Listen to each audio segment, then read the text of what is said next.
I've noticed a lot longer lead times in the US. So I think you definitely have to tailor something to that and also tailor your strategies to that. Like we actually outreached a story for a beauty brand that we're working with in November. And I think it got picked up like last week. So that was like, took like 4 months. I was like, is this a joke?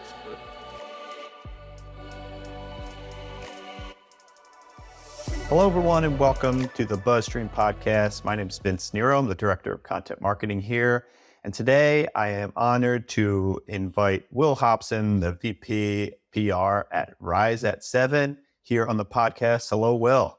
Hello. Thanks for having me. I'm excited to be here. Yeah. So, Will, we have a lot to talk about. So the term digital PR wasn't even in my lexicon until probably 2021 or something. Whenever John Mueller tweeted something out about digital PR, all of a sudden there was a mad scramble in the space. I feel like for everybody to offer digital PR services, especially in the US, where the term just wasn't as popular, I'd say. And so I'd love to hear from you from the UK side of things. Where did the term digital PR come from and what does it mean to you? Yeah, that's a big question to start off with, which is great. Yeah. So I've been in the industry for about just over 10 years now. And when I first started, I feel like, so I started working in a search agency in the UK called Branded 3 at the time. And when I first started in the industry, I feel like it was like probably the start of the change. So a lot of people, like if you think back to like pre like Panda, etc., Penguin, like pre to all that, they were kind of finding different ways to buy links and to kind of almost manipulate Google in certain ways. So when I was joined, that was straight after those algorithms had kind of rolled out and everyone would have like a lot of penalties and they were looking at different ways to kind of build links. And I think what they'd noticed at the time was, okay, great. This is the way we can build links is by creating interesting stories online, like through PR. So my background is traditional PR. So before I started in digital, I worked in traditional PR agencies and with charities and all sorts of different things where I was looking at the reputation side of things and storytelling from a brand point of view that wasn't necessarily to have benefits online. It was just more storytelling to that brand. So real kind of traditional PR. And then that shift kind of happened like 2014 where people were trying to build links naturally. And to me, what digital PR means is about creating an interesting story online that's going to have impact to a brand, but it's also going to have benefits from a search point of view. So it's kind of not necessarily just building links for a link's sake. It's creating interesting stories that are relevant to brands, that they're actually going to drive something that's super, super valuable to the bottom line or to the wider centric kind of brand metrics that might be looking into as well. So it's really about kind of creating that interesting, compelling story for a brand that's super relevant, that also has benefits online. So how I look at digital PR is kind of more, okay, we're getting great benefits online too, is kind of almost like a secondary. It's still about that PR story, that PR tactic, and that relevancy to a brand. Because I think you can get links by just creating interesting stories, but it has to, for me anyway, and what I believe, it has to be super relevant to the brand. It has to be fitting to what they're talking about to actually have that wider value as well. So really generating demand and being able to kind of really resonate with the audience of that brand, I think is super important. Yeah. So one of the things you mentioned was digital PR having a specific foot in like SEO and helping increase, getting an actual link maybe or help increase search rankings. Does it become not digital PR if there are no links involved or there's no SEO? Like, is there a differentiation there in your mind? I think it's just becoming more blurred between digital and traditional. I'll give you an example. So one of our clients is in the, what's the word, like pet, they're a pet brand. So they basically sell all sorts of different kind of clothes, food, all sorts of different things for pets and dogs specifically. And we landed one of their campaigns on a huge UK TV show, which is like Good Morning America. And when we landed that piece in that show, the amount of traffic that came to site and the amount of kind of purchases that we got off the back of that impacted like our bottom line and our revenue. So I think although if you don't get a link, I don't think that's the end of the world from an SEO point of view, because although great, we want those links back to our site, but if you're also getting print coverage, if you're also getting everything else from a TV broadcast point of view, it's going to have that benefit and that halo effect online for you as a brand. So I'd say it doesn't necessarily matter if we don't get that link. Obviously, we're going for it, but we're kind of like, I just want people to be talking about the brand because that's going to have an impact to the brand specifically. That makes sense. Yeah, for sure. And I'm wondering too, like, I'm gonna I'm gonna come back to one of the questions because I really want to get into this kind of difference between US and UK. Yeah. But one of the things you touched on there too was driving traffic and potentially bringing in earned links down the line because of different pickups, maybe TV spots or certain things like that. So I'm curious about what that's like, from a agency perspective. Again, like you work at Rise at Seven. I always found it was tough to sell content led link building because first question people ask is, okay, what's the cost per link? How many links am I going to get? Because they want to quantify it some way. It's really hard to quantify, hey, we're going to get a TV spot, like, or, a digital TV spot or whatever. Like, what is that going to do for our brand? What is that going to do for our traffic? So do you have suggestions for how brands and agencies can think about some of those things, those metrics that aren't necessarily easily quantifiable, where say someone's looking for a cost per link and you don't necessarily know what that's going to be, or you don't know how many links it's going to bring, but it's going to be a solid brand play for them. What does that conversation look like? Yeah, I think when someone brings up cost per link, it's usually what I say to our sales team. It's usually like red flag. I'm like, I don't want to talk about it. They're going to talk cost per link, and it's not because I'm trying to avoid a difficult conversation or anything like that. It's more I want to be talking about wider things of like how can we help from a traffic point of view, a revenue point of view, like what is our wider strategy? So the way that it works from our point of view is like the digital PR and the kind of link building side of things, they usually sit within wider search strategies. So any account that we have, whether it is just a PR strategy or if it's like full service that we're talking about, like SEO, content, technical, everything, we're always looking at like, well, what are we trying to achieve? Are we trying to increase rankings for this keyword? And how are we going to do that? And how can we report that and that back to an increase in revenue? So it's trying to kind of tie our goals with the wider business goals that we're working with for our clients. So it's not just looking at, okay, we're going to get you on USA Today and then that's sorted. It's more about, well, what is that wider goal going to be? And I'm also very transparent about, okay, not every campaign is going to work. That's why we want to necessarily have several different kind of strategies working at once so that we can kind of have almost a press office that happens like every single month, that we're doing more smaller reactive stories.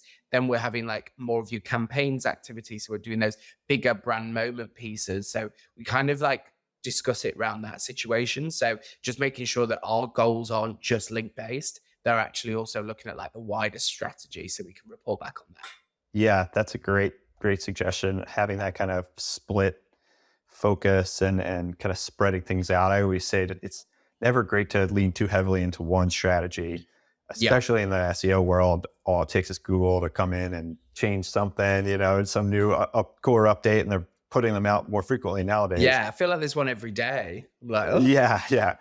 Let's get back to my original question, which is really the reason I wanted to talk to you on this podcast. And so Will, if it isn't obvious by his accent, is not from the US. Will's in the UK. Rise at Seven was originally UK based, but they have Yeah. offices now in the US. And Will is making the move to the US here. So he is the guy to talk to understand, for me at least, the difference between how the US views the term digital PR and then the strategies in the industry itself versus the UK. And I would really love to understand from you the differences that you've seen at this point. And is that in terms of like the differences how people view digital PR in the UK versus US, or like the strategies are different?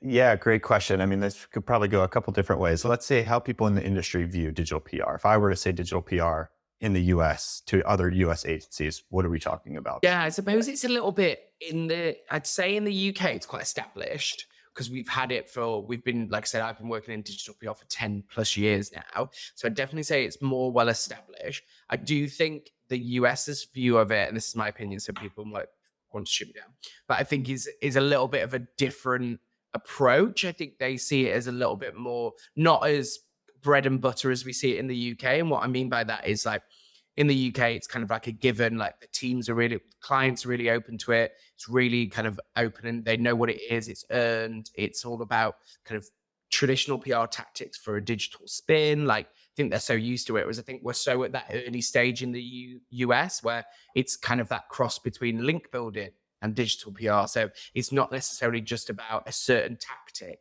It's more about the strategy of PR. So I think what we're kind of bringing to the US is like, well, how can it be pulling different teams together? How can we working with the brand team? How can we working with the social team? Like, how can we working with various parts of a business rather than necessarily just the search team that we'd be working with? So I suppose in the UK, I feel like we're quite far along that journey, and we're kind of like a lot of our clients will speak to the SEO team, but we also speak to the brand team. Whereas I notice in our US teams, we tend to just speak to the SEO team at the moment. Whereas I feel like in the next like 5 years, it'll be kind of where the UK is now, really. So that's kind of how I see it from the industry perspective. A little bit further, like a little bit less developed, a little bit less known. And I just think that's purely because of the size of the US, just because it's so big. I feel like because the UK is a lot smaller, I feel like it can just travel quicker throughout the country versus the US. It's literally, I'm just guessing, scratching the surface of how big the US is. Yeah, yeah. I read, I think Rebecca Wright wrote an article Yeah, at Rise at Seven and kind of on the same topic. One of the things she had said was, we have a lake here in the US, Lake Michigan, which is bigger than the UK. So yeah, I think size exactly. definitely does impact a lot of those things. Like if you were to look at, maybe if digital PR just existed in New York, maybe New York, probably a bit like Texas, something Yeah, like that, where it's like very kind of unified voice. And I feel like it would probably have taken on quicker and people would have, to your point, like the brands have better buy-in in the UK. I've found that as well here. You do typically have to really like break down barriers to get through to like the PR team. The PR team often doesn't want anything to do with yeah. SEO when they hear that name. It's like a bad word for them. So yeah, I think that's something we all have to work on as an agency, is to kind of join those forces and break barriers, like I said, because I think it's just so beneficial Yeah, totally to agree. have everybody talking on the same page. Do you think that it is easier to sell, right, in the UK? But how can brands kind of think about this, or how should they in the US? Like, what takeaways can we learn from how you sell it in the UK? Yeah, I think definitely from the results point of view that we mentioned earlier, but I think it's also showing the wider teams how we can help. And what I mean by that is like, say you were to go into a brand and it's like an e-commerce brand, a retail brand, and we're like, okay, great. Can we give them data from a search perspective and a trend perspective that's going to help with sales? Can we like kind of start to pull different teams together? Can we show the PR team how we can support them? Like if they've got a collaboration or any interviews coming up with a certain like, I don't know, if say it was a retail brand and they had a collaboration with a certain star or something like that. It's like, how can we support them in things that they aren't doing, but things that are easy? So I always think the way that we've like expanded our relationships is by making our clients' jobs easier. So if we can do that with like any US brands, I would definitely recommend that. Like, and how we can almost make ourselves indisposable, really, as a brand ourselves, to help educate them teams, help pull them together, help their work lives go a lot smoother, really. So I think it's Right, all about right. kind of showing them how you can help, as well as showing them the return on what you're doing and making sure that that fits within their strategy. So are you actually communicating with PR teams, like even in the US where you're not necessarily initially set up with them, when you come up with a campaign and you're reporting on results, are you also proactively saying, this is how we're impacting your bottom line, this is how you're impacting PR, this is how you It depends on like the length that we've been with them, because obviously it needs to be over a good amount of time. But we definitely at the beginning, when we work with the brand, want to meet those wider teams and pick our like kind of key stakeholders in them to make sure that we're going and building a relationship with them, finding out how we can work with them better, and then also reporting back on what their metrics are as well. So, for an example, say we're working with a new brand and we kind of include some of their PR metrics, even though we're not reporting them to our key stakeholder. We're showing them different metrics in terms of like, okay, this is where your rankings have improved, this is where your traffic's improved, and then we'll say from a PR point of view, this is how brand sentiment is, this is how XYZ. So it can kind of include what they need as well. And I think it's good when our clients are lifting our decks and then using them as a wider kind of showcase to the rest of the team. So again, making their job easier, I think, is the most important thing. Yeah, yeah, that makes a lot of sense to me. So I want to shift gears a little bit into Yeah, no kind worries. of thinking about the content as well, kind of like content differences here. So like I like looking at your LinkedIn and the folks at Rise at Seven. I feel like you all do a great job of showcasing, just pointing out creative piece of content and stuff, and it's great inspiration. I'll definitely link to some of the accounts in the show notes. But Amazing. one of the examples that I saw recently was something that, I like to think about this from a strategic point of view. It's like there are a lot of things that UK has done that have been really successful, and I'm always thinking about how can we translate that into the US? Like, is there a nugget of this that would work? So, for instance, you recently talked about how Royal Mail UK company created a limited edition Spice Girls stamps. Yeah. So, it was Spice Girls 30th anniversary, so they get these new stamps coming out. Is that something that a agency would be able to even pull off here? Like, how do you think about a campaign of that scale? Like, how does that change when you're thinking about the US? I think definitely tailor to the US market. I think one of the biggest things that I've noticed working in the UK versus the US is kind of like lead time on press, which I think is taken a lot. Like in the UK, you could outreach a story like on a Monday and get pick up on Monday afternoon, or pick up on Tuesday if it's like a really good story. Whereas like I've noticed a lot longer lead times in the US. So I think you definitely have to tailor something to that, and also tailor your strategies to that. Like we actually outreached a story for a beauty brand that we're working with in November, and I think it got picked up like last week. So that was like took like 4 months. I was like, is this a joke? And then we Yeah. also work with a kind of, it's like a health brand that's really, really big. And we noticed the lead time on health so much longer as well, because obviously with a lot of approvals that it's going through from their editors, as well as like wider pieces. So definitely think tailor the story to the market. And that works in every market, like not just necessarily UK versus US. It's the same internationally. It's the same kind of across Europe. Every story doesn't necessarily land. So I definitely recommend making sure that you're kind of noticing what stories working within your market, how the media is different, how the landscape is different, and then just kind of making sure that, like, is that strategy going to work? So for example, like making sure if you're doing something that is a creative campaign like the Spice Girls piece, it's like, well, what makes that relevant to that popular culture moment now that's happening in the US? Like, what is it that's relevant now? So and I think it's about consuming the media as well there, because I think it's fair enough. Like, and I noticed that when I've lived in the US bits, like I tend to have much stronger stories in my mindset when I'm consuming constantly in the US media versus the UK media. And what I mean by that is even just like watching the news stations in the morning, watching the like adverts that are on constantly on Twitter. I just think it's so much easier when you're actually in that country. And I found that even like I've been working on the US market for about 2 years now. And I always, when I'm in the US, I come up with like much stronger ideas than I do when I'm in the UK trying to consume US media, because you're just like walking down the street and you'll see a billboard or you'll see XYZ. So Right. I feel like you get so much more inspiration when you're actually in that country and seeing what's happening there and in that moment, versus trying to do it remotely from another country. I do think massively helps. So it's kind of more about consumption and then being able to kind of replicate something. I wouldn't necessarily just do like a copy and paste country to country, like Right. making it really, really tailored to that country. Because obviously, like the Spice Girls piece, that's huge. Like they're huge globally, huge in the US as well. But Royal Mail, the reason why that one works so well is because like Royal Mail's so historic here, not at the moment because they've just had a huge scandal. So the Royal Mail, we won't be talking about them much longer. But it's perfect for them. It's quite a historic brand. It's like people love the Spice Girls because the partnership works really well. So just be kind of having something equivalent in the US and making sure it's really tailored to that cultural moment at that time in that country. Yeah, you hit on something interesting too, talking about like the lead times in the Yeah. US.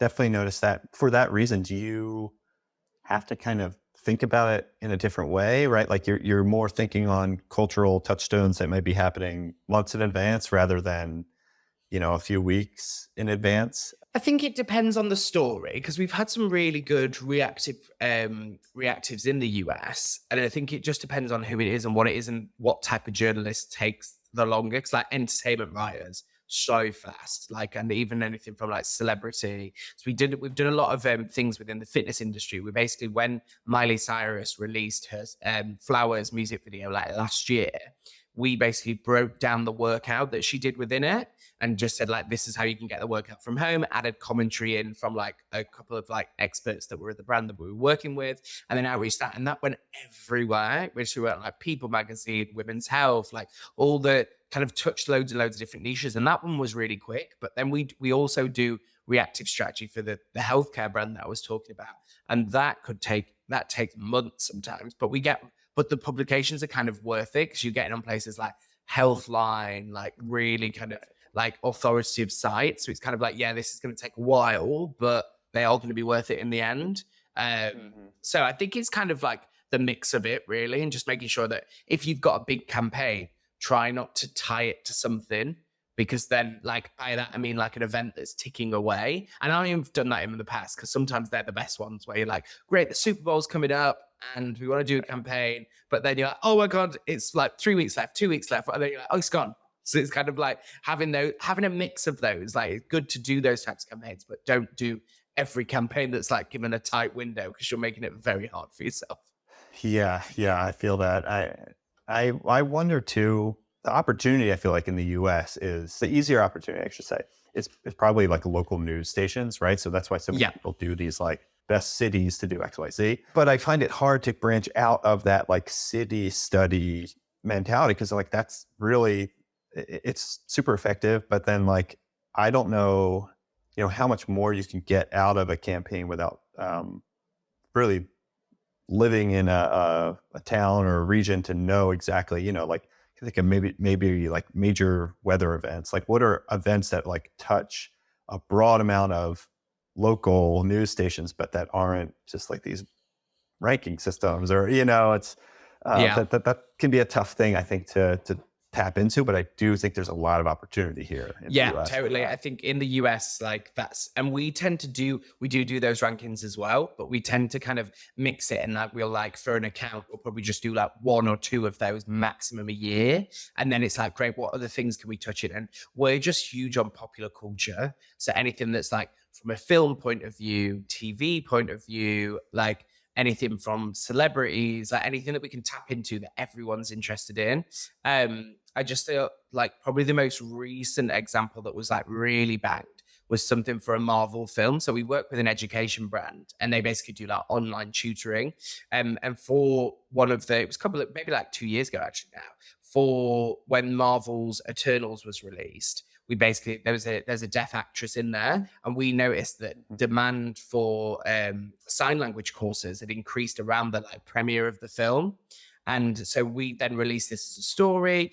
And we just did a small story that took the stats that we had on site, released as a press release, and it got in like every publication from like Screen Rant, IMDb, like all these huge kind of film and TV publications. And then like all the actors then started sharing it and then posting it on their social channels and like stuff like that. So it kind of got that engagement. So anything popular culture wise, we kind of like try and weave it into our brands. Like when we have a travel brand, we'll be looking at like the Barbie destinations or things like that. Or like there's a Netflix show that's going huge in the UK at the minute. And we've even brought that for one of our payments brands because the actual shop where it's featured in the Netflix show uses our payment brand system. So we're then able to kind of like get them involved in that as well. So I think it like popular culture is definitely like a huge, huge strong point. So is popular culture something like I really like this idea? Yeah, I always think about content from like a equation standpoint. It's like you got your industry plus, pop culture plus, Yeah. So and when you know those kind of outreach markets that are viable, you can kind of build the equations that way. But I think the thing that I used to run into sometimes is like when you have those boring industries, right? Like those industries where the clientele isn't everyone. You can't really lean into Barbie when you're talking about title insurance or, like Yeah. something where the clientele, yeah, like a B2B brand or something. How do you think about B2B brands or some of these industries where you can't, I mean, maybe it is those kind of city studies and kind of finding those relatable topics. But I'd love to kind of pick your brain about how you think about that kind of stuff where Yeah. the So go-tos don't work, right? So I actually love B2B brands. And I think like we don't necessarily talk about a lot of the B2B brands we work with, but I still think you can get popular culture in there. I'll Mm, tell you why, like one of the, obviously it won't be as heavy as you would do on like a lifestyle brand. But for that one that I was just mentioning about the Netflix show, so there's a huge Netflix show in the UK out at the minute. And one of the B2B brand that we work for is a payments brand. So they do kind of card machines, terminals, for small businesses. And one of their businesses that's featured in it is actually used as a location in this Netflix show. We've like found out, we've like gone in and we literally sent people from the team to the store to like look if they used our card machine. And we were like, they do. Like, great, we're going to release this as a story. And we've done loads of different things about that. So it's kind of like, again, finding an interesting, it's more about the storytelling, I would say, finding a really interesting story. Because another one that we've done for them is we were looking at, they do, as well as doing payments, they also do like booking systems. So like if you want to get a reservation, so it's like Resi, that type of thing. If you want to get a reservation, you can book through them. And we basically then released a story that was looking at which restaurants had the longest reservation wait list. And it went like global because we just did a story that was like, so it was basically one small restaurant and pub that was in Bristol in the UK had like a 4-year waiting list for like a dinner to literally get like a Sunday roast, which is like huge in the UK. It was like, it went everywhere. Like New York Post was covering it, CNN, like just because it's like, this is the restaurant where you won't be able to get in for 4 years. So it's more about the storytelling that you can tell from that. Because I think often when you see a B2B brand, people think, oh, so boring, like I don't know what to do. But then I think that's when you can get the most creative, because usually with the B2B brands, you've got a little bit more freedom. There isn't like huge PR teams doing like these huge global campaigns. So you can kind of be like, right, great, how can I find an interesting story? So my advice would be just strip it back. You need to look at the audience and what they're interested in and what their interests are. Find something that's an interesting story and then tell that. So it's kind of making sure that you've got something that's really interesting. Like I'm thinking another B2B brand that we have, they basically do like insurance for just, well, like utility bills. So you like your gas, your electric, for just small businesses. And what we do for them is look on like, we do everything from like which small businesses are kind of driving the most demand on TikTok by looking at like influencers that are like, there's like this one guy on TikTok who's called the pool boy. And all he does is like go around and like cleans everyone's pool. And it's so good. So we like look at things like that then will be interesting as a story. So my advice would just be like finding something that's relevant to your audience, but it might be like taking a bit of a step back, looking at the wider pieces, then finding an interesting story. So don't just like stick to stuff that's safe, like try new things and different things. But also it has to be relevant to that brand as well. right, right. You ever have any problems with brands where you're getting, say, links that aren't driving conversions, or like, is it just a matter of kind of um, setting expectations in the beginning that like, hey, maybe this one's not necessarily going to be for the conversion. This is brand awareness. This is, going to drive this branded links or something like that. So Yeah, and I think as long as it's all fit within the wider strategy, like although that link that we got might not necessarily drive conversions, but it did help rankings that then drive conversions. So kind of that's how we would definitely look at it. Like, okay, someone might not have clicked through after going on our piece, like landing on our piece of coverage and like bought your service or bought your product. But then this is like helping the wider strategy to make you more visible so they then buy your product. So I definitely look yeah. at it from that perspective. Yeah, I mean, it's funny, like, you go on LinkedIn, I feel like you have a couple schools of thought. It's like when people share, "Hey, our post got X amount of links, we got coverage," you have, like, the LinkedIn trolls who will be like, "Well, show me the conversions," or like, or there's people that kinda get it, that everything's linked and yeah, this is an indirect conversion. You're gonna drive traffic, which can then, get eyeballs on the page, and so yeah, I think there's just the nugget there for me, at least, if talking to an agency or brand who's like trying to sell it to stakeholders, is just, yeah, be as clear as possible, but like also make sure to your point earlier, like get everyone involved, to get the right people who need to get involved, so the PR team knows what you're working on and you're not pitching the same people, or, the conversion team, maybe they have some new landing page they want to link to the campaign or something, so you could really track it. Yeah, I think there's a lot of steps missing for a lot of those people, the like digital PR detractors, on LinkedIn, who like to just kind of Yeah. focus on show me the conversions, show me the money. Yeah, no, I totally Yeah. get it. And I think as well, like it doesn't just going back to something you said in terms of like if people share, like we got thousands of links and things like that, doesn't always have to be like a massive number of links because we've done things in the past, like probably say some of our best work where it's more about the strategy behind it than necessarily the quantity. So I'm just thinking back to we were working with like a retailing brand that sold beds. And we basically created a story when The Watcher was out on Netflix. And basically, we noticed that a lot of people were kind of searching for like how to sleep, like nightmares, how to get rid of nightmares and things Yeah. around when The Watcher was out. And our strategy is we wanted to increase rankings for TV beds, like beds that had literally like a TV at the end of them that came up. And we created this story, built like 3 or 4 links into like the TV bed section. It had a massive big increase to their rankings. Obviously, we were doing like on-site technical recommendations, content, etc. around that. But because we got some links from that IMB, I think it was IMBD, it was like another maybe like Collider, Screen Rant, like a couple of really relevant within TV and film links, and also to that bed because we got them directly into that section had a massive impact. So it doesn't necessarily have to be loads and loads of stuff that actually Right. has an impact. Yeah, yeah. Quality over quantity. I'm fully 100% on board any with that. day, Yeah. any day. Cool. Okay. Another thing I wanted to talk to you about was tools that you utilize for UK versus US. I know I'm probably being like super myopic with this, but like, I'm wondering too if you have any recommendations for international, because I know you don't just work in UK versus US. Yep. This conversation we can spread out a bit more, but do you find that the tools differ? Do you use tools in different ways for different locations? Do you know what? I don't think we really. The only one I would say that is like a little bit different is like maybe sometimes the media database because we use Mm. one in the UK that's not necessarily the best globally. I'm not going to say who that is, but I'm just going to say like I'd probably recommend getting a few different ones and like looking at your different services depending on the country.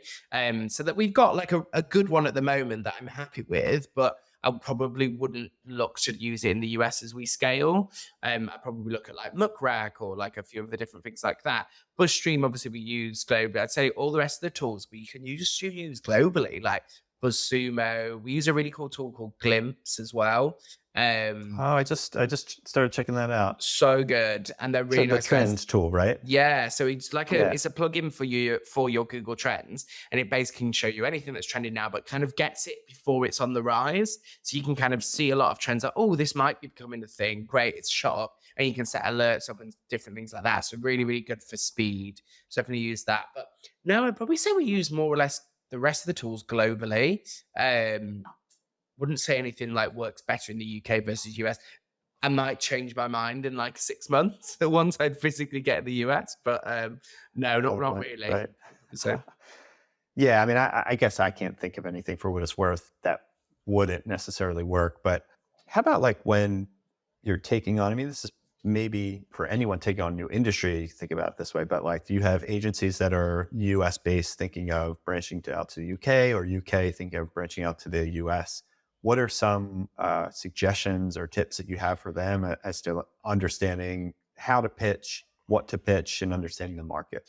I think my biggest thing is like obviously speak to people who are in that market, go and spend some time physically in that market. I think that's the biggest thing because I think people think because we're in such a world where we can just jump on a Zoom call, like do anything anywhere, like globally. I think people are like, oh yeah, it's fine. I can understand that market. I honestly don't think you fully understand it until you're in it. Just because like or at least you're consuming it. Like I said, just for me, my biggest thing is where I consume media, like walking to I do it to the tube in London, or if I'm in New York, I'd be going to the subway, and you're seeing what's on the subway, you're seeing what's on billboards, in newspapers, like everywhere, like listening to the radio, listening to the news, like the different stations, you're seeing what people are talking about, you're seeing like different things, and even to the point where like my Twitter is like global because in terms of who the types of people that I follow. But when I'm in New York, you're seeing everyone who's When you're on American time, you're seeing everyone who's American at once. If Right, you're on UK right, time, you're right, seeing right. everyone who's in the UK at time. So I think it's just being physically there is my biggest advice. And I know that isn't always the best if you want to start it remote, but I do think it puts you an advantage if you are physically there because you can just pick things up a lot quicker. Yeah. How about outreach tactics in the different industries? Yeah. Well, Yeah, I think we're quite, I'd say our outreach tactics are very universal that we do. I think I've tried different things and I've seen different people's tactics from different agencies in the US and the UK. And we tend to have one that's globalized and it's really just putting the story first. And what I mean by that is like, we write as if we're a journalist. We don't write like, hi, I have a press release for you here that's below. Just go straight to the story. We just literally right, be right. like, this is the story that we're thinking, what do you think? And 9 times out of 10, that is a success. And really tailoring it to that journalist. So I'm not going to write the same press release or email or outreach email to a People magazine journalist that I would Wall Street Journal. Do you know what? It's going to totally depend on who I'm going for. Right. Everything that would change. So I think for me, it's just making sure you're tailoring it to that actual journalist and how they write. So they're more likely to read your email if your headline's written how they write their headlines. Like, because I feel like everyone tailors to their own area. So if you tailor to that journalist, you're more likely to kind of make it, make it in their inbox. Yeah. Kind of connect to them. Yeah. Yeah. And you've said this a couple of times. I want to dig a little deeper on, I'm assuming this kind of comes from your traditional PR background, but you talk a lot about the story and how important the story is. When you say story, are you thinking, because I like to think about this as well when I'm ideating. It's like we always used to tell people to start from the headline that you wish to get, the coverage that you wish to get. Is Yeah. that what you mean by story, or is it the emotion behind it? Yeah, When you're no, ideating? exactly. That's what I mean. Like, what is the headline?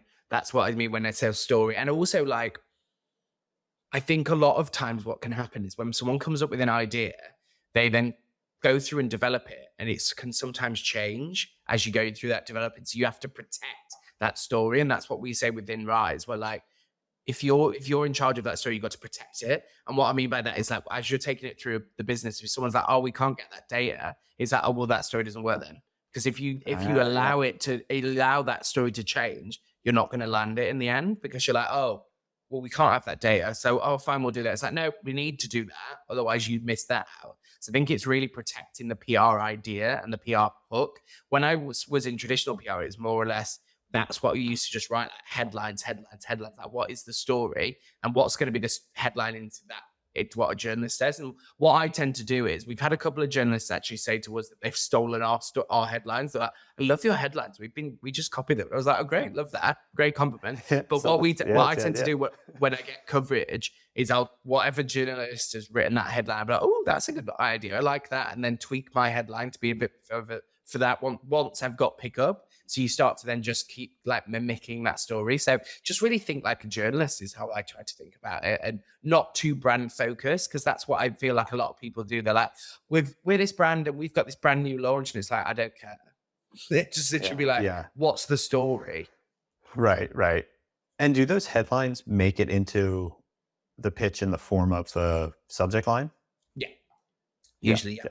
We put that as the Right. subject line. And again, within in our emails, I just get straight to the point. I wouldn't necessarily be like blah blah blah blah blah blah blah, all this stuff. I'd just be like, Yeah. right, this is Yeah. the story.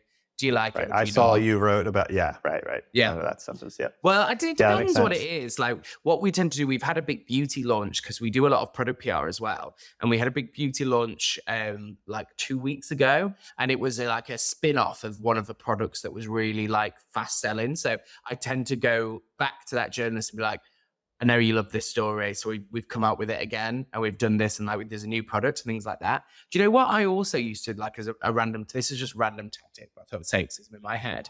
If I was in a thread with a journalist, I'd stay in that thread with them and just keep going back to that thread and Yeah. talking to Yeah. it, because I just feel like once people know they've opened your email, they'll come back to you rather than necessarily Yeah. like have to cold outreach again and again.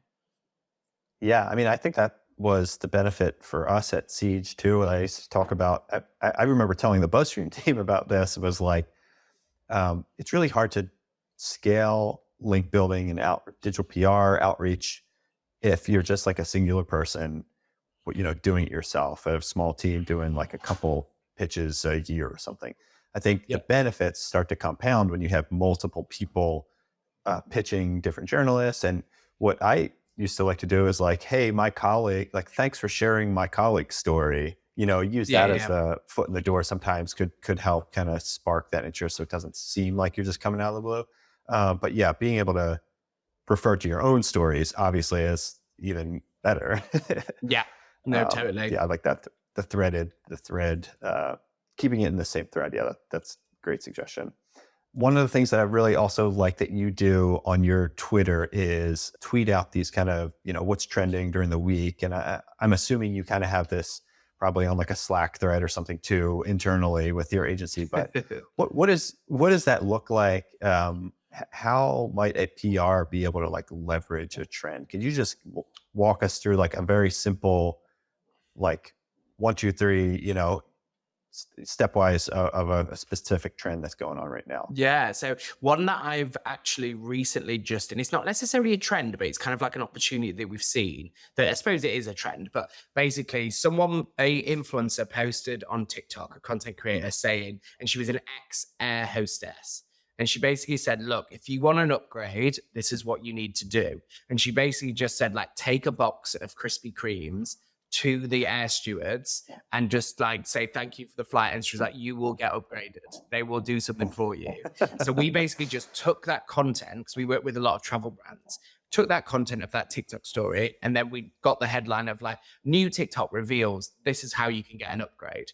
Put that into an outreach email, seeding list, like an outreach email, should I say, then just started to like outreach that. So that landed on like Indie 100, New York Post, like Thrillist, like a lot of like travel publications and more like lifestyle pieces as well. So it's kind of just like spotting an opportunity, creating a story and headlines around it, offering commentary from your client within that, and then outreaching it. So I definitely think like speed is obviously useful.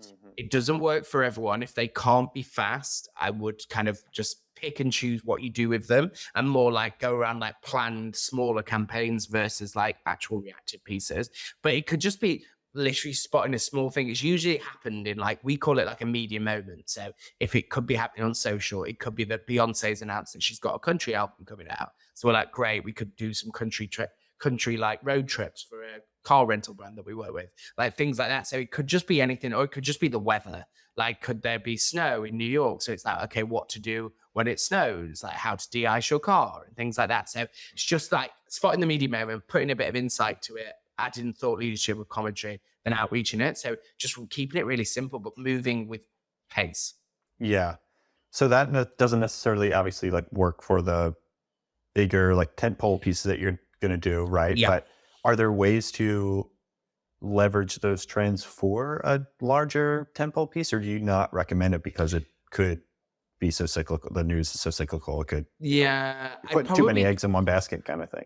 Yeah, it depends what it is. I think it just depends if it's big enough that you're like, right, we want to create this campaign and there's multiple. I'd always just recommend, if you're doing that, say let's use Super Bowl as an example.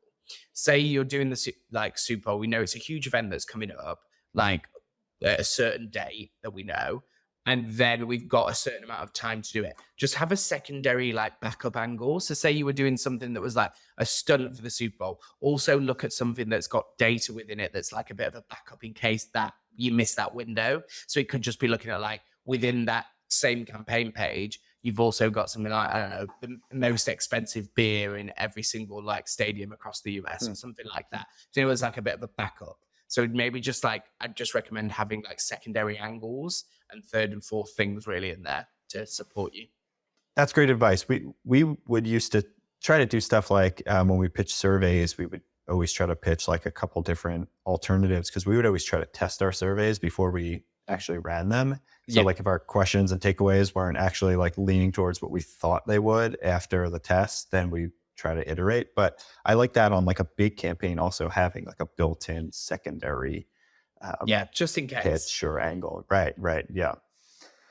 Um, so I guess want to wrap up here with something I mentioned earlier, and I think I kind of know the answer to this, but it's this idea of, Rise at 7 open an office in the U.S. Is that something you recommend? I think you kind of did, but like you recommend for all agencies or all websites, brands who want to pitch in the US is to get boots on the ground there, have a consistent presence, have a consistent, you know, finger on the pulse of what's going on in their specific location. Yeah, I definitely think it's more advantageous to have like boots on the ground activity, etc. I don't think you necessarily have to do it in every single country. Like, for example, we also service the Europe. We also service different countries within Europe. So we do like Spain, the Netherlands, France, Germany, etc. from our UK offices. So I think it depends on where you're going. But the US market, just with the size, I think you do need Mm. boots on the ground in the US if you are going to do it. I think you can do bits from the UK, but it's so much easier to then have like actual US citizens that are working for you, like having like people that are actually from those kind of areas, just from a cultural point of view, and just fully understanding the market. Yeah. I mean, do you think that's kind of a shortcut potentially for people who aren't necessarily opening up a full office, is to at least hire from Yeah. there, right? Yeah, for Yeah. sure. Definitely. I think if you've got a US team, you've got no people from the US in it, then I have a worry. Yeah. Yeah. Tough to do. Yeah. Well, Will, man, this has been so great. Is there anything else? Anything I I don't missed think so. that I came to think you've gone mind? through the main differences. I think it's mainly just like really just trying to understand the market is my biggest thing. Like, and also not taking things. What I think the biggest thing with launching a new market, not trying to make what worked in the UK or a different market, if you're launching the vice versa, work in that market and try to really understand that market would be my biggest advice. Yeah, that's great advice. So yeah, try not to exactly replicate things that worked, iterate on them for your market, and then also always lead with the story. And I love that idea of kind of really fighting for your story, and don't let the data or the circumstances kind of take away from the original idea, because that's where Yeah. the goal is. And And you should try to if keep that us laser focused. happens, if that happens, just cut it and start again. Because I just think if you're trying to make something fit, it's almost just going to be like, oh, it's crap. Get rid of it. Yeah, yeah. Well, awesome, Will. I can't thank you enough for hopping on Yeah, here. thanks for having me. Hoping to be able to see you when you're over here, when you finally Yeah, for make your move. sure. Yeah, I'm not too far. I'm in Greenwich, Connecticut, so Oh, it's a nice. quick jump on the train for me to visit. So yeah, we should definitely get together, and safe travels. And again, thank you so much for being here. No problem. You can reach Will on Twitter. Will, remind me your Twitter handle. It's just at Will Hobson. Easy one. Thanks Perfect. again. Thanks for listening. And thank you, Will. Thank you.